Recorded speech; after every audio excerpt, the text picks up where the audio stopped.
Oke guys, jadi di video kali ini gue mau membahas atau gue mau sharing sebenarnya mengenai Elf Dripper ini ya. Elf Dripper, jadi waktu itu setelah gue bikin video reviewnya Elf Dripper, tapi kan gue pertama kali tuh pakai paper filternya yang V60. Nah tapi setelah itu gue ngeliat si Gaban di Instagram pakai paper filternya Kalita Wave yang ukuran kecil yang 155. Nah akhirnya gue cobain, ternyata memang karakteristik rasanya tuh jadi berbeda banget. Itu yang pertama. Dan yang kedua, nanti kita bisa mainin grind size-nya tuh lebih enak ketika pakai paper filternya si Kalita Wave gitu ya. Nah jadi kalau teman-teman belum nonton video reviewnya Elf Dripper, nonton di sebelah sini dulu aja. Nah hari ini gue ngopinya lumayan spesial ya, lumayan unik gitu ya. Jadi ini kopi dari Say Something. Nah kopinya ini Lisquisi Halucola IPA. Nah, ilmu pengetahuan apa tuh. Nih kopinya ini ya teman-teman ya, gitu. Jadi simpelnya kopi ini tuh dia pakai yeast lagi ya, yeastnya itu namanya Saccharomyces ya. Kalau misalnya gue salah silahkan spellnya tolong dikasih tahu ya.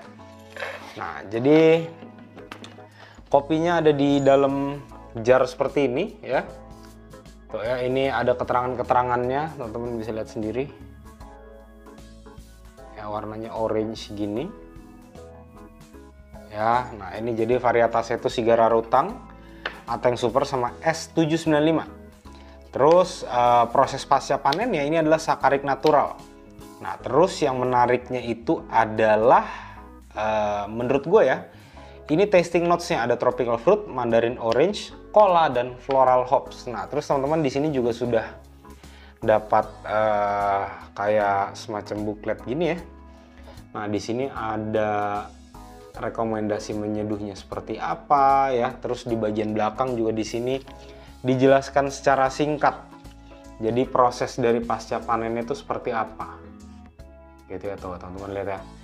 Menarik. Terus di sini ada dapat 3 stiker sebenarnya. Nah jadi hari ini gue akan pakai resep seduhnya yang agak berbeda dengan yang di kertasnya ini ya. Terus gue pakai grindernya Timor Chestnut X Lite, ini ada di nomor 12. Jadi cukup halus ya, kalau untuk di chestnut nih nomor 12 ini lumayan halus. Oke. Jadi hari ini gue pakai 15 gram, terus perbandingannya 1:15. Nah gue pakai airnya ini Nestle, suhunya ada di 96 ya. Oke, kita ratakan. Nah ini gue hanya bagi ke 3 kali interval penuangan ya. Tuangan pertama 30 gram. Nah tapi di tuangan pertama blooming ini pastikan harus semuanya tuh basah ya, harus semuanya basah. Terus gue bloomingnya selama 30 detik aja. Oke, 30 detik lanjut lagi tuang sampai 170. Nah interval kedua ini cukup panjang ya, jadi gue tuangnya benar-benar pelan-pelan aja, santai. 170 stop. Nanti biasanya di 1 menit 30 detik sampai 1 menit 40 detik dia akan sudah surut. Kita lanjut tuang pelan sampai 225. Sip, sudah. Jadi ini brewing time-nya memang gue maunya tuh targetnya di bawah 3 menit. Nah ketika di bawah 3 menit gue ngerasa itu untuk clarity-nya itu lebih jelas. Terus semua layer rasanya tuh lebih kerasa juga, tidak ada layer yang hilang. Oke, bagian atas sudah. Timer kita stop. Sip, ada di 2 menit 23 detik. Di 2 menit 23. Sip. Kita lanjut cobain kopinya. Hirup dulu aromanya. Aromanya ini kayak ada kayak wangi coklat dicampur kopi gitu ya, jadi kayak mocha gitu, manis gitu wanginya. Nah terus di sini gue nyiumnya itu bukan mandarin orange, tapi lebih ke wanginya tuh kayak wangi-wangi bergamot gitu sih. Karena ini cukup apa ya, cukup aromatik banget ya, wanginya kerasa banget. Cobain. Ketika dia panas, ini gue lebih dominan mandarin orange, terus tapi di wangi belakangnya itu ada bergamot. Nah terus di sini gue kalau misalkan dibilang floral hops, gue nggak dapet. Gue lebih ngerasa tuh kayak hopsnya doang ya, kayak hops. Terus ini gue bukan ngerasanya bukan kayak cola, malah lebih ke arah root beer yang sodanya sudah hilang ya, lebih ke arah sana. Oke, jadi pertama kali kalau dideskripsikan jeruk dulu. Abis itu kayak ada rasa hops, abis itu baru kayak root beer. Nah, setelah kita telan, di belakang tuh baru kerasa kayak ada rasa sirsak. Nah, dan ini bodinya menurut gue ini bold. Terus teksturnya gue ngerasanya ini lebih ke arah creamy sih. Tapi creamy-nya belum yang bener-bener kerasa creamy banget ya. Oke, kita diemin dulu ya sambil gue bahas mengenai si Elf Dripper ini. Jadi Elf Dripper ini ketika gue pakai dengan V60 itu kan gue sempat bilang ya, kalau misalkan teman-teman pakai paper filternya V60 itu teman-teman akan lebih mudah kalau misalkan teman-teman suka grind size yang kasar, karena dia brewing time-nya tuh bisa jadi lebih panjang. Nah, tapi kalau teman-teman pakai paper filter yang dijual sama Gaban, nah kalau nanti teman-teman penasaran paper filternya seperti apa, nanti gue akan taruh linknya di deskripsi. Dia itu pori-porinya lebih besar dan lebih banyak. Jadi memungkinkan teman-teman itu pakai gilingan yang lebih halus ya, tapi brewing time-nya itu nggak sampai terlalu panjang. Karena apa? Pori-porinya lebih banyak lah.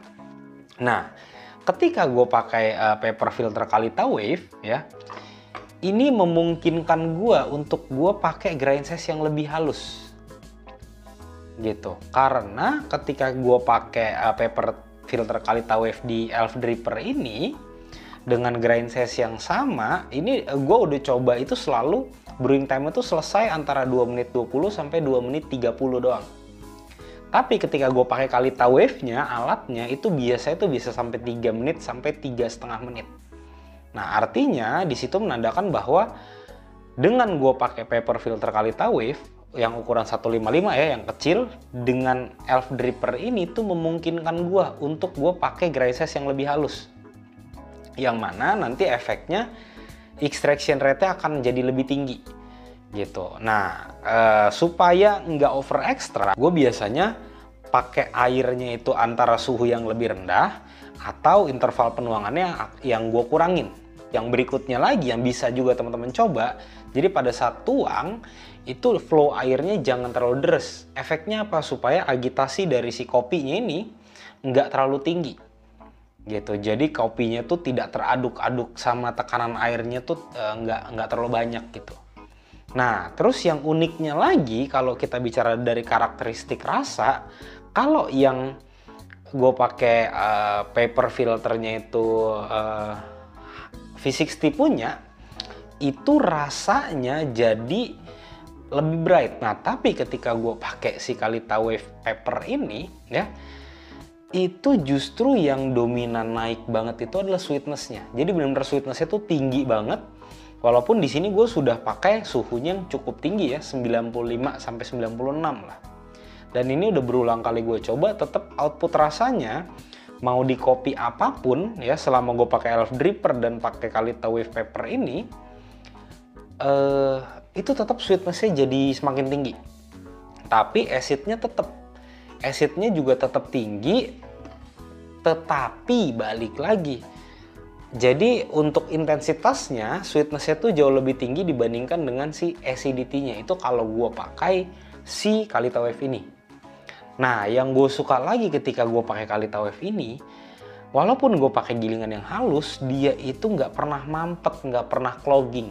Dan berikutnya, kalau misalkan teman-teman pakai grinder ini, ya, Timor Chestnut X Lite ini, gue yakin teman-teman setuju ketika sesudah teman-teman giling kopinya ya, di kopi itu kan pasti ada chaff-nya ya, ada kulit ari. Nah, itu kulit arinya nggak kegiling, jadi nggak hancur. Teman-teman bisa dibuangin dengan cara apa? Dengan cara ditiupin. Nah, itu udah sempat gue posting di Instagram gue. Ya, nah itu bisa teman-teman cobain. Karena ketika gue coba kopi yang ini nih, chaff-nya gue buang dengan tidak gue buang, itu output rasanya tuh beda banget. Ya, aftertaste-nya jauh lebih clean kalau misalkan chaff-nya itu gue buang. Gimana caranya buangnya? Setelah giling teman-teman tiup aja. Tapi ingat, kalau buat dijual jangan pernah seperti itu ya. Hygiene harus tetap nomor 1. Nah, sekarang suhunya sudah mulai dingin, kita cobain lagi. Jadi ini tuh segernya itu, asam manisnya tuh ketika dia sudah dingin, ini benar-benar pure, rasanya lebih ke arah mandarin orange. Tapi hopsnya itu hilang, root beer-nya masih kerasa. Terus sirsaknya itu lebih dominannya ketika dia masih panas. Nah sekarang ketika dia sudah mulai dingin, sirsaknya itu cuma tipis-tipis doang. Root beer ini jelas ketika teman-teman telan terus exhale, buang nafas dari hidung, itu root beernya kerasa banget, bener-bener kerasa. Menarik sih. Jadi teman-teman mungkin ketika beli kopi ini pertama kali nanti pada saat buka kemasannya, nanti teman-teman akan lihat dia itu permukaan biji kopinya agak gelap dan agak ada minyak-minyaknya, dan itu hal yang wajar ya. Jadi teman-teman jangan komplain, jangan langsung ngomong, wah kok kopinya minyakan, roastingnya salah nih, ROR-nya terlalu tinggi ini. No, enggak, itu memang sudah di profiling. Nah kenapa feeling gua kalau misalkan ini di roastingnya itu mungkin lebih light, asamnya ini bakal nusuk banget sih. Jadi teman-teman ketika beli kopi dicobain dulu aja, jangan dikomplain dulu. Oke? Nah, nanti kalau teman-teman berminat dengan Lil Squeezy Halu Cola ini ya, ilmu pengetahuan apa ya, nanti gua akan cantumkan di deskripsi. Terus kalau teman-teman pengen beli grinder ini juga silahkan cek di deskripsi. Nah, nanti untuk link si Elf Dripper ini gua akan taruh di deskripsi juga. Nah buat teman-teman jangan lupa follow Instagram gue dulu di sebelah sini, kayak kalau teman-teman mau tanya-tanya lebih lanjut mengenai Elf Dripper atau metode seduh gue, silahkan DM gue di Instagram aja, secepat mungkin dan sebisa mungkin akan gue balas. Oke teman-teman, kayaknya sampai sini aja, sampai ketemu di video selanjutnya. Thank you.